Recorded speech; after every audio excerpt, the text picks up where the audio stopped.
The store that had exemplified corporate racism would become a model for corporate reform. Zara's phone buzzed with updates from corporate headquarters. Our stock price has recovered 8% in the past hour. Social media sentiment is shifting from outrage to optimism. This is what happens when companies choose transformation over damage control. She looked around the store at the 120 people who'd witnessed this corporate revolution. Real-life stories like what happened here today don't have to end in destruction.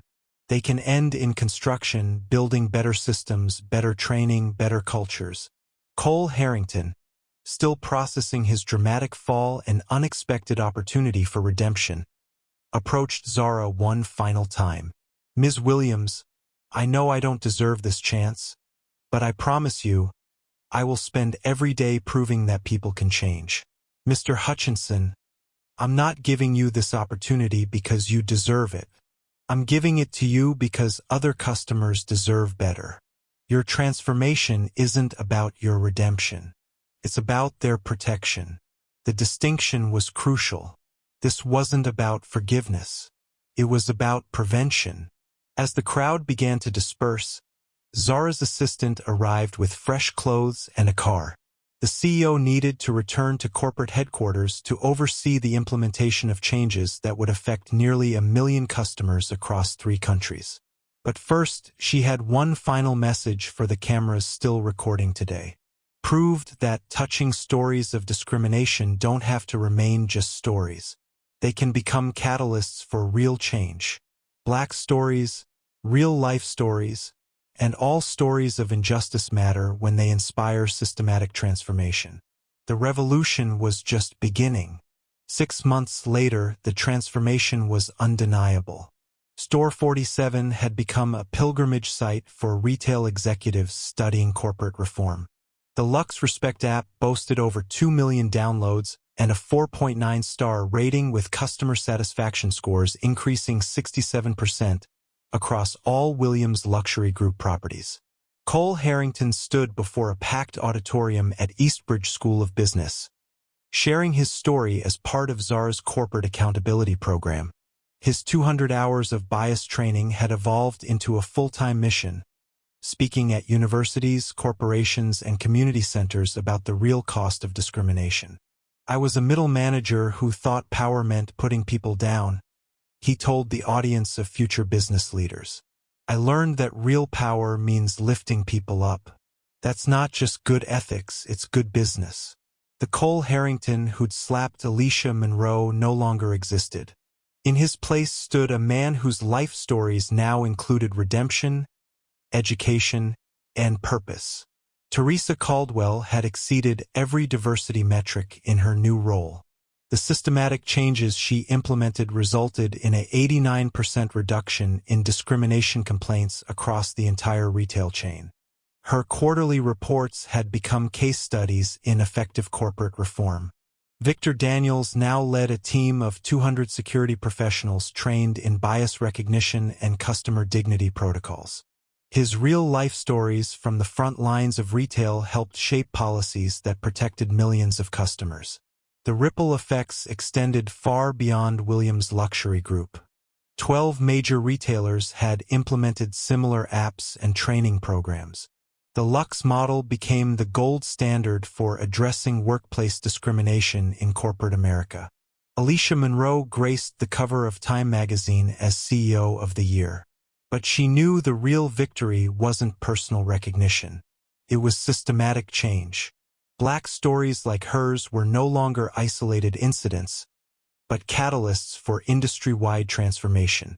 The financial results spoke loudest to corporate boardrooms everywhere. Monroe International Holdings' stock had reached all-time highs. Customer loyalty among diverse communities increased 156%. Employee retention improved dramatically when workers felt empowered to speak up against discrimination. The most touching stories aren't about individual triumph. Zara explained during her TED Talk that garnered 15 million views. They're about how individual courage can inspire collective change. When we share our life stories, especially the difficult ones, we give others permission to demand better. The incident that began with a slap had evolved into a movement. The hashtag Lux model was used by employees across industries sharing their own experiences and demanding better workplace cultures. But the most powerful change was often invisible.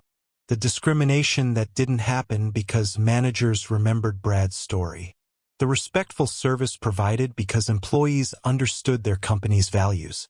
The dignity preserved because systems existed to protect it.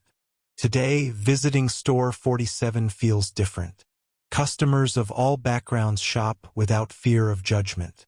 Employees treat everyone with genuine respect. The marble floors still gleam under crystal chandeliers, but now they reflect a culture of dignity rather than discrimination.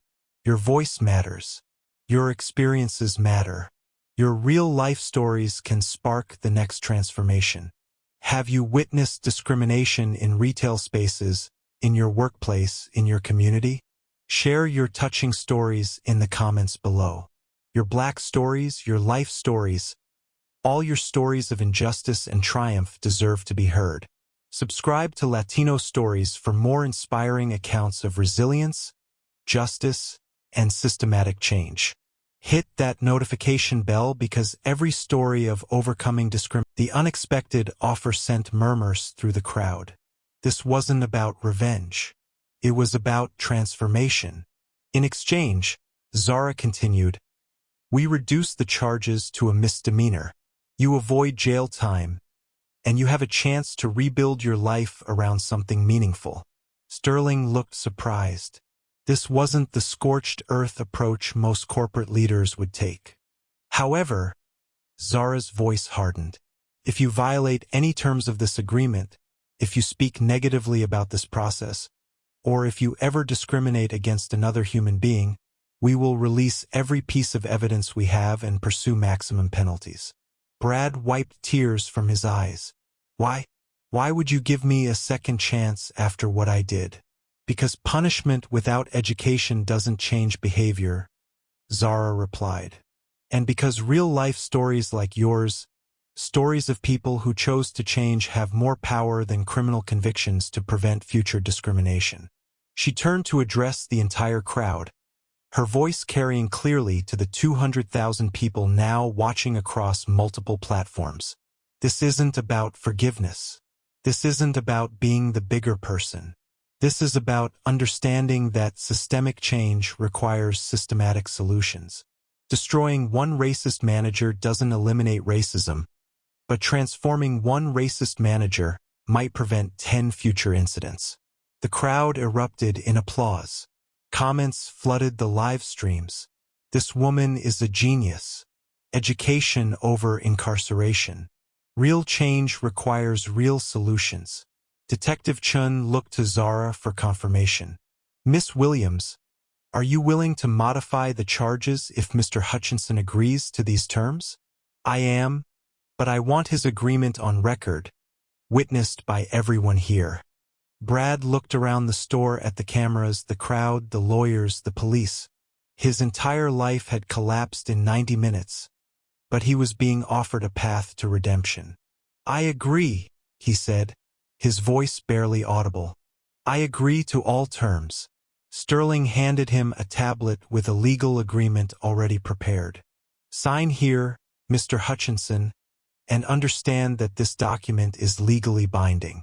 As Brad signed his name, Zara addressed Teresa Caldwell, who'd been standing frozen throughout the entire exchange. Ms. Morrison, you have a choice to make as well, but unlike Mr. Hutchinson, you don't get to negotiate terms. The regional manager's career hung in the balance, waiting for judgment from the woman whose authority she'd failed to recognize until it was too late. The corporate restructuring began immediately. Within 2 hours, Zara Williams had transformed Store 47 from a symbol of retail racism into ground zero for systemic change across the Williams luxury group empire. Teresa Caldwell stood before Zara like a defendant awaiting sentencing. The regional manager's 15-year career hung in the balance, her corporate handbook providing no guidance for this unprecedented situation. Ms. Morrison, Zara began, her voice carrying the authority of someone who'd built a Fortune 500 company from nothing. You supervised a store with 14 discrimination complaints in 6 months. You failed to address systematic bias. You enabled a culture of racism through willful ignorance. Janet's mouth went dry. Around them, the crowd continued recording, understanding they were witnessing corporate justice in real time. However, Zara continued, firing you would be the easy solution.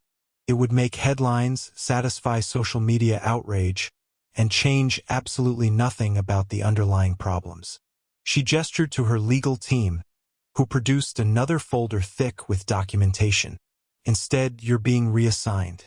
Effective immediately, you'll oversee our new diversity and inclusion implementation division. Your job will be identifying and eliminating discriminatory practices across all 847 stores. Your performance will be measured by customer satisfaction scores from communities of color. The assignment was brilliant in its poetic justice, forcing Janet to solve the very problems she'd ignored. You'll work directly with Dr. Liana Spencer, our new Chief Diversity Officer, who starts Monday.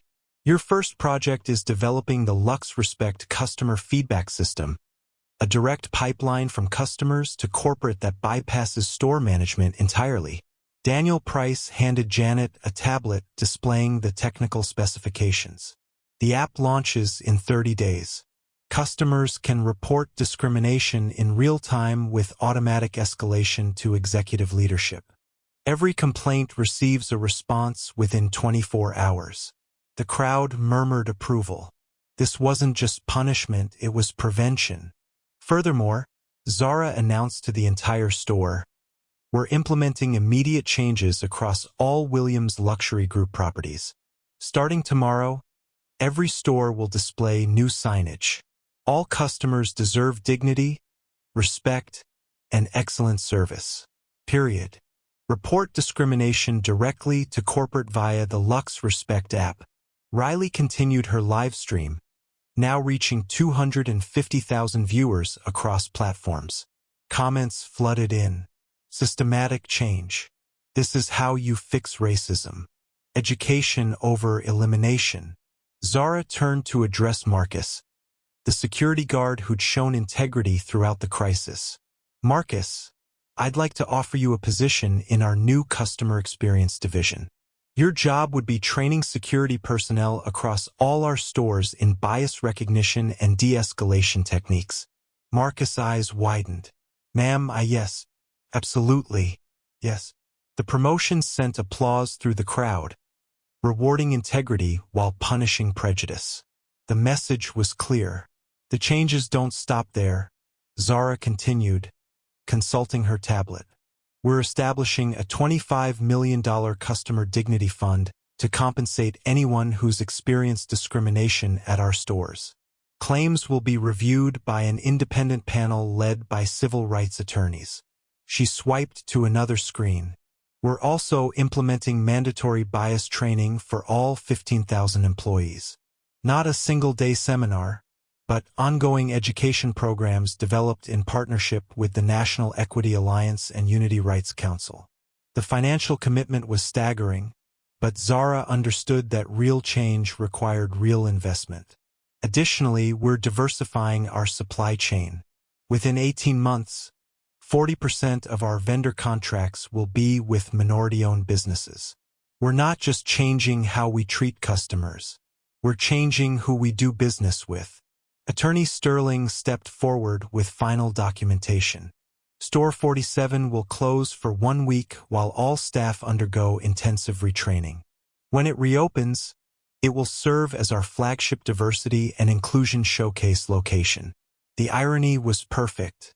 3 attorneys in charcoal suits carrying briefcases that probably cost more than Brad's monthly salary.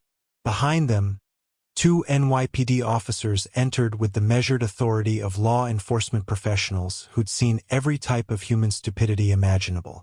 The crowd had swelled to over 120 people, with more gathering outside the store windows. Riley's Instagram Live peaked at 180,000 concurrent viewers, while news vans from Channel 7 and Fox 5 pulled up to the curb. Detective Laura Kim, a 15-year veteran who'd handled her share of high-profile cases, approached Zara with professional courtesy. "Miss Williams, I'm Detective Chun. We understand there's been an assault." "Yes, Detective." At approximately 2:15 p.m., Mr. Hutchinson physically struck me across the face after making racially charged statements. The entire incident was recorded by multiple witnesses. Zara's composure was remarkable. She spoke like she was discussing quarterly earnings rather than describing a violent crime committed against her. Lead Attorney Daniel Price stepped forward, his presence commanding immediate attention. "Detective, we have comprehensive documentation of the incident, video evidence from at least 6 different angles, including store security cameras, audio recordings capturing the racial slurs, and over 100 witnesses who can provide statements." Cole Harrington sat in the corner chair like a broken marionette, his expensive suit wrinkled and his face pale. The lawyer he'd frantically called was stuck in traffic, leaving him to face this corporate firing squad alone. Detective Chun pulled out her tablet and began taking notes. "Mr. Hutchinson, I need to inform you of your rights." "Wait," Brad interrupted, his voice cracking. Before we go down that road, can I speak with Ms. Williams, please?" All eyes turned to Zara. Sterling shook his head slightly, silently advising against any private conversation with the perpetrator. "You have 2 minutes, Zara said, and Detective Chun stays within earshot." Brad struggled to his feet, his hands shaking. "Ms. Williams, I made a terrible mistake. I know I can't take back what I did, but I want you to know that I didn't mean you didn't mean to be racist." Zara's question cut through his fumbling apology. "Or you didn't mean to get caught being racist." The distinction was surgical in its precision. Intent versus consequence. Character versus circumstance. "I don't know," Brad admitted, tears forming in his eyes. I think I've been angry for so long that I stopped seeing people as people. My wife left me last year. My kids don't talk to me. I got passed over for promotion 3 times and I took it out on customers who couldn't fight back." The confession was raw and devastating. The crowd listened to a man dismantling his own life in real time. "So, you targeted black customers because you thought we were easy victims."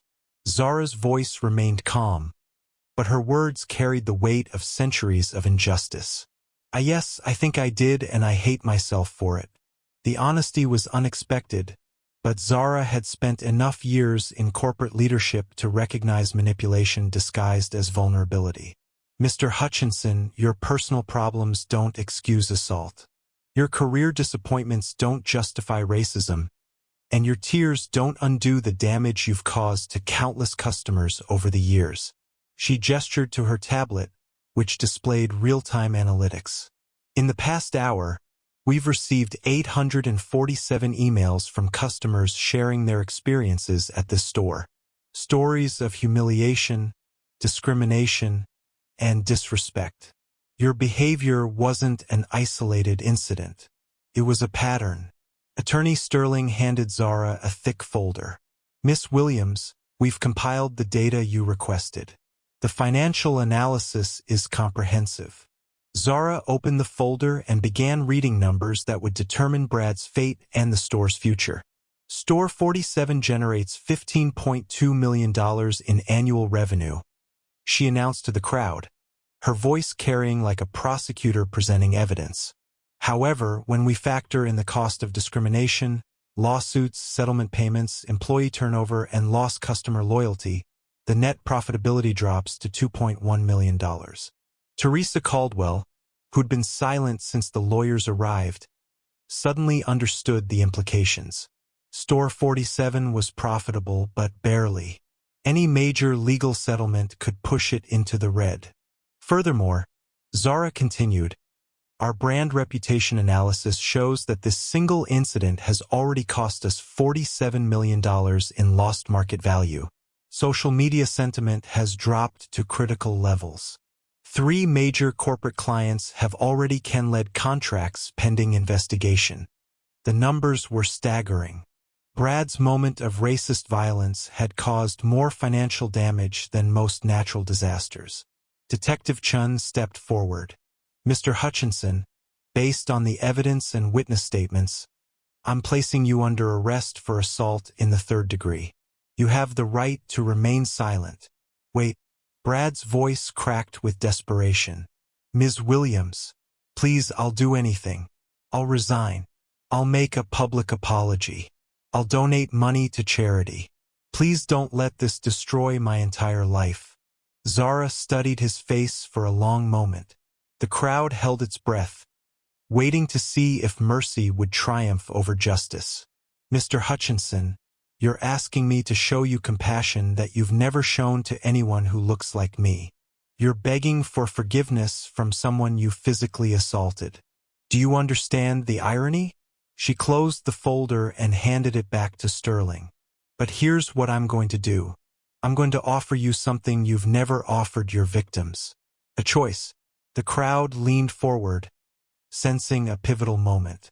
Choice 1. You submit to arrest, face criminal charges, and we pursue civil litigation for damages. Your name becomes synonymous with corporate racism. Your career in retail is over. Your family deals with public shame for years. Brad's shoulders sagged under the weight of potential consequences. Choice 2, you agree to become a case study for our new corporate reform initiative. You participate in 200 hours of racial bias training. You make public appearances speaking about the cost of discrimination. You work with our legal team to identify and eliminate systemic racism throughout our company. This is unprecedented. The CEO of a major corporation was just assaulted by her own employee. This is going to be international news. Meanwhile, the corporate communications team at Monroe International Holdings headquarters was in full crisis mode. Emergency conference calls were being set up. Stock analysts were being briefed. Legal teams were being activated. The live stream viewers had exploded to over 100,000 across multiple platforms. Ash Luck's fashion scandal was trending nationally. News outlets were already preparing breaking news alerts. Zara reached into her briefcase one final time, withdrawing a tablet that displayed real-time social media analytics and stock price movements. In the past 30 minutes, she announced to the crowd, Monroe International Holdings stock has dropped 12%. Our market capitalization has decreased by $2.8 billion. Our brand reputation score has fallen to critical levels. Brad's knees buckled. $2.8 billion. The number was so astronomical that his brain couldn't process it. But that's not the most interesting part, Zara continued, her fingers swiping across the tablet screen. The most interesting part is that this incident is being broadcast live to 127,000 people across 6 different platforms. It's been shared 15,000 times on Twitter. Local news stations are en route. She turned the tablet around so the crowd could see the social media storm unfolding in real time. Comments were flooding in faster than human eyes could read. Fire everyone involved. Boycott Luxe fashion. Sue them for everything. This CEO is a queen.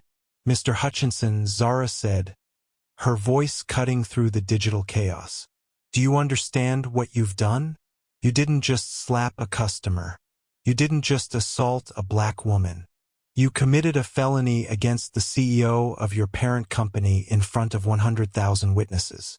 The legal implications hit Brad like a freight train. Assault charges, civil rights violations, wrongful termination lawsuits. His entire life was crumbling in real time. But Zara wasn't finished. Ms. Morrison. She addressed the regional manager who was still kneeling on the marble floor, holding the business card like a death warrant. How long have you been aware of the discrimination complaints against this store? Janet's mouth opened, but no words came out. Every answer was a potential admission of guilt. 6 months, a year, longer? Zara's questions came like precision strikes. How many customers of color have been mistreated while you looked the other way? How many employees have been harassed while you protected the harassers? The crowd watched the corporate hierarchy collapse like dominoes. First Brad, now Janet. The systematic nature of the discrimination was becoming clear. Marcus, the security guard, stepped forward. Ms. Williams, for what it's worth, I've seen this pattern before. Good customers are treated badly because of how they look. I've wanted to speak up, but you were afraid of your job, Zara finished. I understand, Marcus. That's exactly the culture we're going to change. She closed the tablet and placed it back in her briefcase with the same careful precision she'd used to reveal it. The crowd remained transfixed as Zara pulled out her phone. The device was unlike anything they'd seen. Clearly custom-made with corporate security features and direct access to executive communications. Sophia. She spoke into the phone, her voice carrying clearly across the silent store. Zara. Yes, I'm still at store 47. No, the board meeting is the least of our concerns right now. The crowd leaned in, straining to hear the conversation that would determine the fate of everyone involved. I need you to patch me through to legal immediately. We have a code red situation. Employee assault on corporate leadership. Yes, you heard correctly. Full documentation required. Media containment protocols. And Sophia, cancel all meetings for the rest of the day. We're going to be here for a while. She ended the call and looked directly at Brad, whose face had turned ashen. Mr. Hutchinson, in approximately 10 minutes, my legal team will arrive. They'll be accompanied by NYPD officers who will take your statement regarding the assault you just committed.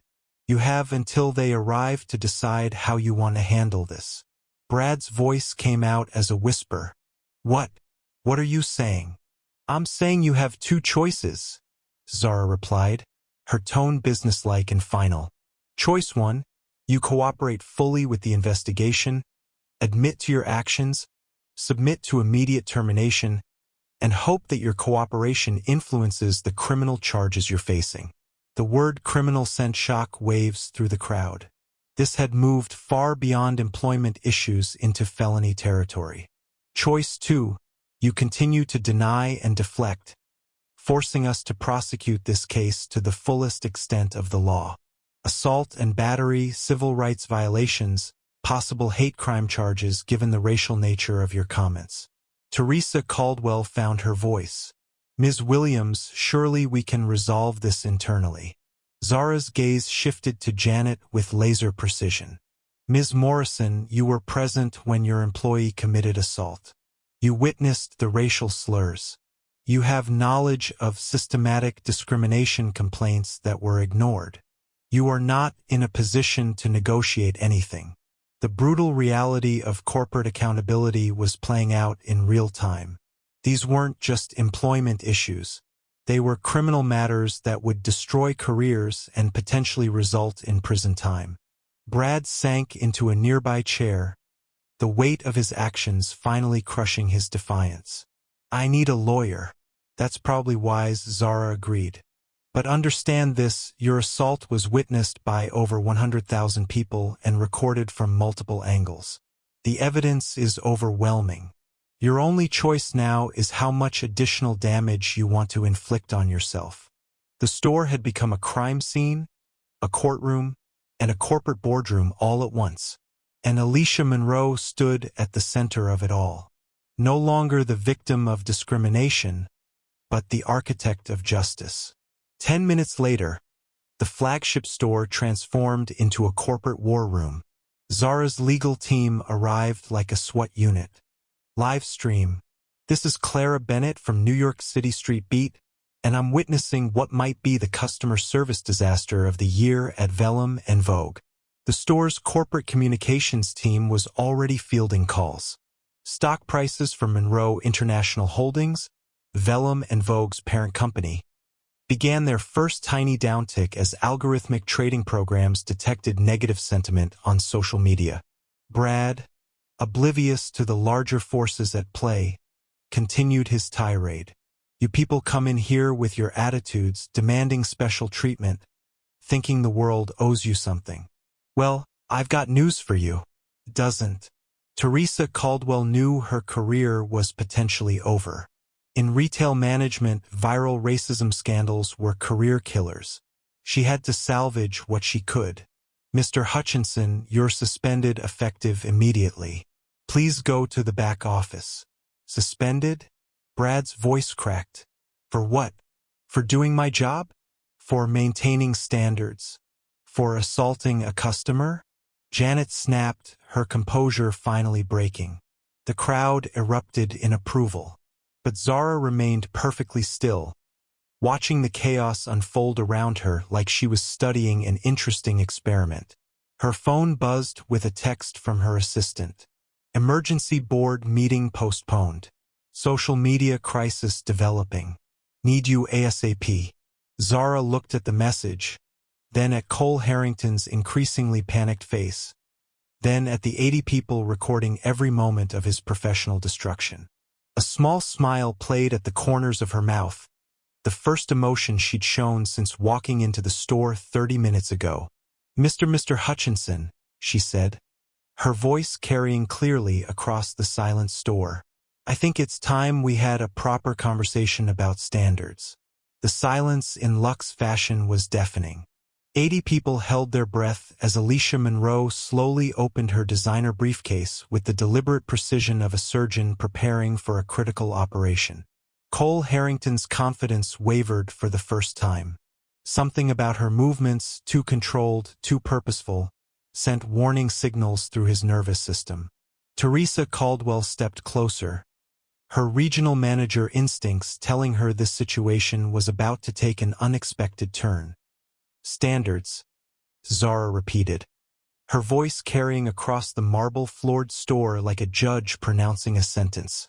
Let's discuss standards, Mr. Hutchinson. From her briefcase, she withdrew a leather portfolio embossed with gold lettering. The crowd pressed closer, phones straining to capture whatever revelation was coming. Do you know what real standards look like?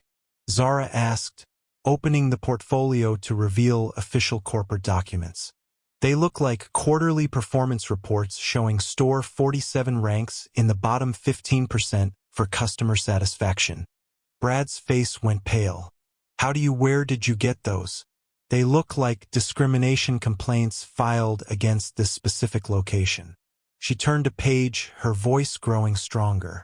14 formal complaints in the past 6 months, all from customers of color, all dismissed by management. Teresa Caldwell's legs nearly gave out. Those complaints were confidential corporate documents accessible only to senior executives and legal teams. They look like employment lawsuits waiting to happen. Another page turned. Sexual harassment settlements, workers' compensation claims denied, OSHA violations swept under the rug. The crowd murmured in shock. Riley's Instagram Live had reached 45,000 viewers with comments exploding. How does she have these documents? Who is she? This is getting crazy. Brad's voice cracked. You can't have access to those files. Those are private company documents. Zara looked up from the portfolio, her dark eyes meeting his for the first time since he'd slapped her. You're absolutely right, Mr. Hutchinson. They are private company documents. She reached into her briefcase again, this time withdrawing a business card holder made of platinum and ebony. The crowd watched in fascination as she selected a single card and held it between 2 fingers.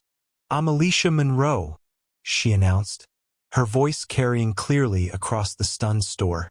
Chief Executive Officer of Williams Luxury Group.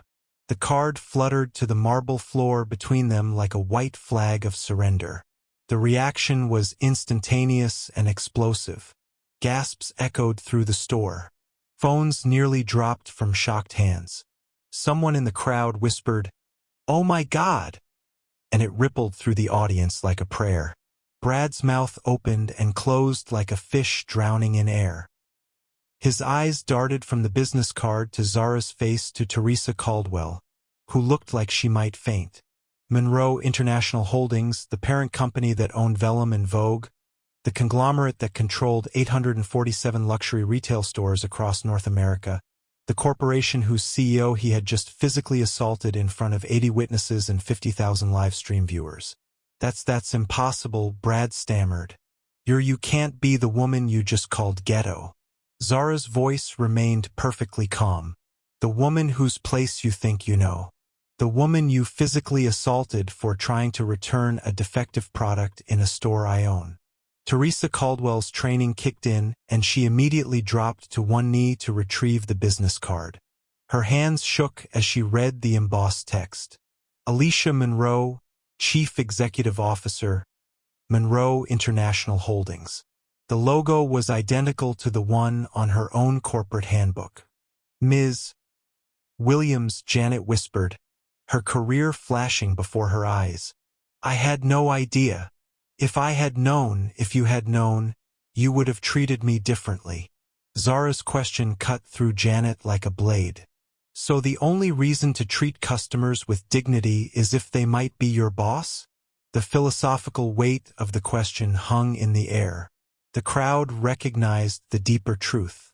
Respect shouldn't depend on someone's position or wealth. Brad's survival instincts finally kicked in. Ms. Williams, this is all a huge misunderstanding. I didn't know. You didn't know what exactly? Zara asked, her tone deadly quiet. You didn't know that black women deserved basic human dignity? You didn't know that assault is illegal regardless of someone's net worth? Clara Bennett from New York City Street Beat whispered urgently into her phone. Return and connect me with the corporate. And I'm going to tell you one more time. No. Brad stepped even closer, invading her personal space. Maybe you should shop somewhere more appropriate to your budget. The crowd gasped. This was no longer about a handbag return. This was about dignity, respect, and the ugly reality of retail racism that still plagued upscale stores. Zara remained perfectly still, her dark eyes studying Brad's face like she was memorizing every detail. The designer briefcase in her hand seemed heavier suddenly, full of secrets that could change everything. But Cole Harrington had no idea what storm he was about to unleash. The tension in luxe fashion thickened like fog rolling in from the harbor. What started as a simple return had transformed into a public spectacle, drawing customers from every corner of the three-story flagship store. Regional Manager Teresa Caldwell received the emergency call while reviewing quarterly reports in her Midtown office. Ma'am, we have a situation at store 47. The manager there's a confrontation with a customer. It's going viral on social media. Janet's stomach dropped. Store 47 was their crown jewel, the Manhattan flagship that generated $15 million annually. I'll be right there. Meanwhile, Brad's aggression escalated. Security, he called out, his voice echoing through the marble-floored store. We need this woman removed immediately. Two security guards approached cautiously. Victor Daniels, a veteran guard who'd worked retail security for 15 years, hesitated when he saw Zara's composed demeanor. Something about her calm presence in the face of such hostility struck him as unusual. Sir, what's the situation? Marcus asked, his trained eye taking in the scene. This woman is causing a disturbance. She's trying to return damaged merchandise and making threats when we refuse. Zara's eyebrow raised slightly, the first crack in her perfect composure. Threats? I haven't threatened anyone. The crowd murmured agreement. Riley's Instagram livestream had exploded to 25,000 viewers with comments flying by so fast they were barely readable. She's not threatening anyone. This manager is lying. Someone call the news. Get his name and fire him. A Twitter thread by Manhattan Style Watch was gaining traction. Thread witnessing blatant racism at luxe fashion Manhattan flagship. Store manager Cole Harrington just slapped a black customer who was trying to return a defective handbag. This is 2025. This is unacceptable. Luxe fashion racism. The tweet already had 500 retweets and climbing. Teresa Caldwell burst through the store entrance, her heels clicking rapidly against marble as she surveyed the crowd. 80 people now surrounded the customer service area, phones held high like torches at a rally. "What exactly is going on here?" Janet demanded, her authoritative voice cutting through the murmur. Brad straightened his tie, suddenly confident again. "Janet, thank God you're here. This woman became belligerent when we refused her fraudulent return. She threatened me and our associates." Janet's eyes swept the crowd, taking in the dozens of recording devices. Her public relations training kicked in immediately. Whatever happened here would be dissected across social media within the hour. "Ma'am," Janet addressed Zara with professional courtesy, "I apologize for any confusion. I'm Teresa Caldwell, Regional Manager. Perhaps we can resolve the situation quietly in my office." "There's nothing to resolve quietly," Zara replied, her voice carrying clearly across the silent store. "Your manager just physically assaulted me in front of 50 witnesses. This isn't a customer service issue anymore." The word assaulted sent shock waves through the crowd. Several people pressed closer, wanting to hear every word. "Now wait just a minute," Brad interjected, his face wreathing. "She's exaggerating everything. I barely touched her, and only because she was becoming aggressive. I have video evidence that says otherwise," Riley called out from the crowd, holding up her phone. 25,000 people just watched you slap this woman for asking to return a handbag." Janet's blood pressure spiked. 25,000 witnesses to a potential assault. The legal exposure alone could destroy careers. Sir Marcus, the security guard, said quietly to Brad, "Maybe we should step back and let management handle this." But Brad was too far down the rabbit hole to stop digging. "No, I'm not going to let some entitled customer come in here and disrupt my store. She probably bought this handbag at a knockoff shop and tried to return it here for full price."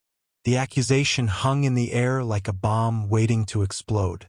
Zara's fingers tightened almost imperceptibly around her briefcase handle. "Mr. Hutchinson," Janet hissed under her breath, "please stop talking." But Brad was on a roll, his voice growing louder as his audience grew larger. "You want to know the truth? People like her think they can intimidate us with social media and fake outrage. Well, I've got news for you. This is private property, and I have every right to refuse service to anyone." A woman in the crowd shouted back, "You can't refuse service based on race." "Who said anything about race?" Brad's defensive tone betrayed his guilt. "This is about behavior, about respect, about knowing your place." The phrase "knowing your place" sent a collective gasp through the crowd. Even Teresa Caldwell closed her eyes in despair, knowing that phrase would be headline news within the hour. Zara checked her watch again. The board meeting had started without her, but something told her this was more important than quarterly reports. "My place?" she repeated, her voice so quiet that people strained to hear. "And where exactly do you think my place is, Mr. Hutchinson?" "Look, lady, I don't know what game you're playing, but it's not a game." Zara's interruption was soft, but absolute, "and I suggest you be very careful with your next words." The crowd sensed a shift in energy. Something was changing in the dynamic between these two people, though no one could quite put their finger on what. A local news blogger in the crowd recognized the viral potential and started her own. "Get your low-class self out of my store before I call security." The words were laced with venom, slicing through the calm air of the prestigious Vellum and Vogue flagship boutique. Cole Harrington's hand connected with Alicia Monroe's cheek in a sharp, echoing crack that made at least 50 shoppers freeze mid-step, gasping. Phones appeared in nearly every hand, some emerging from handbags, others whipped from back pockets, each lens locking onto the scene like a synchronized firing squad. Children stared with wide eyes as mothers pulled them closer. Overhead, Tiny red lights on the security cameras blinked, recording every fraction of a second. Alicia didn't flinch except to rest her hand gently against the burning skin of her face. Her fitted blazer was still perfectly pressed. Her Italian leather briefcase remained in her grip. She didn't speak, but there was a dangerous flicker in her gaze. The crowd seemed to collectively hold its breath. Everyone knew they had just witnessed something colossal, one of those irreversible mistakes that shatters a person's life in an instant. 10 minutes earlier, Alicia had walked into Vellum and Vogue with one simple goal: return a defective $3,100 handbag and raise a concern with corporate about the store's declining quality control. She had bought the hand-stitched leather piece just 3 days ago, only to discover a broken zipper and loose stitching. The Manhattan flagship store pulsed with Saturday afternoon energy. Affluent shoppers browsed racks of couture, while store associates hovered nearby, their smiles polished to perfection. Crystal chandeliers shimmered overhead, reflecting off gleaming marble floors. Smooth jazz floated from hidden speakers. Alicia approached the customer service counter, where a young sales associate with perfectly arranged caramel blonde curls greeted her with a rehearsed smile. "How may I help you today?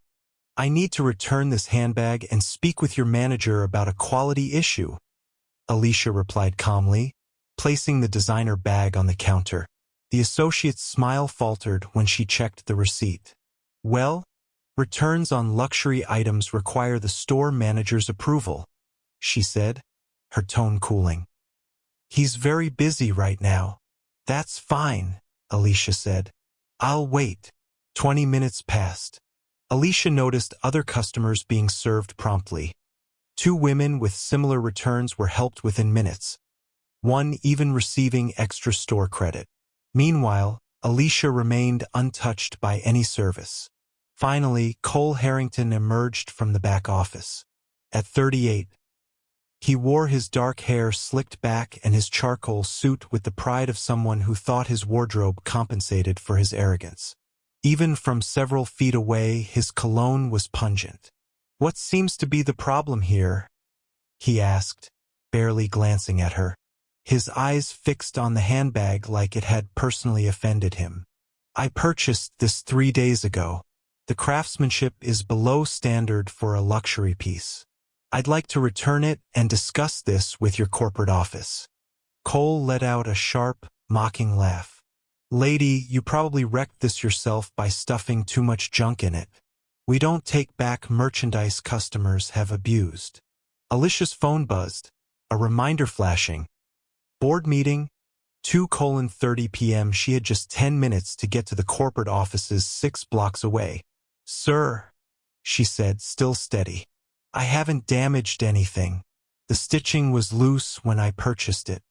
This is about your store's quality control." "My quality control?" Cole stepped closer, raising his voice. "We don't cater to people who buy expensive things they can't afford, then try to return them when they feel guilty about the price." A small cluster of shoppers started paying attention. Phones discreetly lifted, recording. "I can afford this handbag," Alicia said evenly. "I simply expect quality for the price I paid." "Sure you can," Cole sneered, his gaze sweeping over her like a judge at a low-level audition. "Maxed out cards, trying to impress someone at work. We see your type all the time." Nearby, a fashion blogger named Naomi Leung whispered into her phone, "Guys, something wild is happening at Vellum and Vogue right now. This manager is so out of line." Her 12,000 Instagram followers flooded the comments. Asterisk, record this. Get his name. Asterisk. Alicia glanced at her wrist. A rose gold custom Zenith timepiece worth more than Cole's yearly rent. "I need to speak with your corporate office now," she said. Cole chuckled louder. "You think corporate cares about a random complaint? They pay me to handle problems like you." He shifted to block her access to the counter. 2 associates, Leah and Darren, stood like backup dancers, visibly uneasy but silent. Problems like me? Alicia's tone cooled. Yeah, Cole said, voice dripping with condescension. People who walk into upscale stores thinking they deserve special treatment.